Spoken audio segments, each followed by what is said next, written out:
या ठिकाणी आपण बघता मागेच आपण जागृती केली, अधिकारी जागे झाले. आपल्या बातमीमुळे आपल्याला मी धन्यवाद देतो की ही पूल पडला, एक महिला आणि एक बाई वाचली ह्या पुलावरून पडता पडता.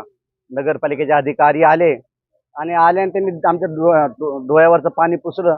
आणि बघा आता जसं ते म्हाताऱ्या माणसाला जाता येत नाही, मुलांना जाता येत नाही, महिलांना जाता येत. काल अक्षरशः एक महिला तिथे एक्सपायर झाली आमच्या बाजूलाच, तर तिला असं गोधडीत धरून बाहेर रोडवर घेऊन जावं लागलं. हे जर पूल जर व्यवस्थित असतं तर त्याला इथून घेऊन नेता आला असतं. ह्या पुलाची दुरावस्था आहे, हा महत्वाचा एक भाग. जी आयुक्ताची फक्त सही राहिलेली, आयुक्त मॅडमला सही करायला वेळ नाही ह्या फाईलवरती. त्याचं टेंडर कोटेशन त्यांनी बनवलंय, फक्त सहीसाठी राहिलं म्हणून हा पूल असाच आहे.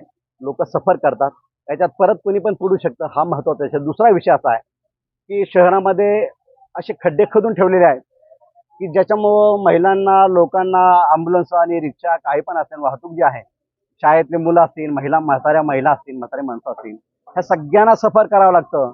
आणि सफर करून त्यांना चालता येत नाही, इजा होते. हे खड्डे आणि बुजले पाहिजे. ठेकेदार मस्त आपल्या आनंदात राहिले, त्यांना काही घेणं देणं नाही. ते ठेक्याला कोणी, त्या खड्ड्याला कोणी बघायला तर नाही.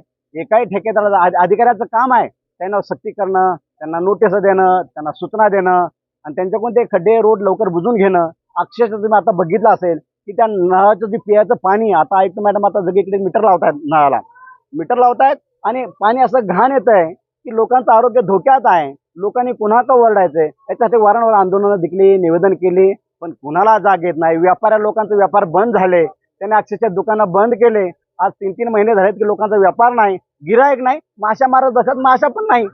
अशी भयान अवस्था आहे. आणि म्हणून हे अनोख्या पद्धतीने हे आंदोलन करावं लागलं की महापालिकेमध्ये सगळ्या महिला अधिकारी आहेत. ही गर्वाची गोष्ट आहे. बाबासाहेबांच्या संविधानामुळे समान अधिकार भेटलाय आणि त्यांना चांगला महिला पुढे आल्यात. पण पुढे येऊन जर महिला जरी येऊन तुझं असं असेल तर शोकांतिक आहे. मला ह्या वैदिनीचं मला रूप धारण करावं लागलं, का की मी त्यांची एक माय म्हणून एक कुठंतरी एक प्रबोधन व्हावं, पुढे एक चांगला संदेश जावा. आयुक्त मॅडम आल्यात, आम्हाला गर्वाची गोष्ट आहे. महिला आयुक्त, अधिकारी आयुक्त, त्यांच्याकडे खूप आशा आहेत आमच्या, पण आमच्या निराशा व्हायला सारखी.